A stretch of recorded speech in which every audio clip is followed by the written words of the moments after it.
And no apology from the Denver cop seen in this video, seen shoving a man with his hands in his pockets. Officer Choice Johnson is appealing his 30-day suspension.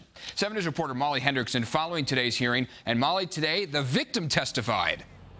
And his story has remained unchanged. Brandon Schreiber says he was outside of One Up here asking the Denver cop to let his brother go when that camera caught the officer's response that even took Schreiber by surprise. Officer Choice Johnson was silent leaving his appeals hearing, but victim Brandon Schreiber and his attorney were not. I'm shocked that the city would even question it, or that he wouldn't just kind of own it and say, you know what, I made a big mistake and I need to learn from this. Johnson wants his 30-day suspension overturned. Cameras caught the off-duty Denver cop violently shove Schreiber, who had his hands in his pockets outside this Lodo bar. Johnson first lied, saying Schreiber lunged at him before this video exposed the truth. This just is status quo for the Denver Police Department.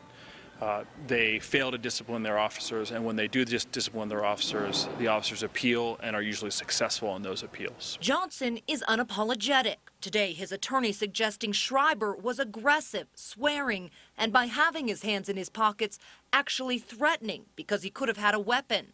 A defense that isn't sitting well with a man who feels the cop walked away with a slap on the wrist. I think he should have been fired. I don't think that he deserves to be an officer of the law.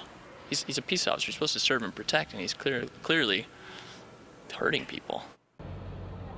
And Johnson has been accused of excessive force 18 times. He has been cleared of all of those cases except for this one. That hearing continues tomorrow. A decision isn't expected for several weeks. We're live in Denver tonight. Molly Hendrickson, 7 News.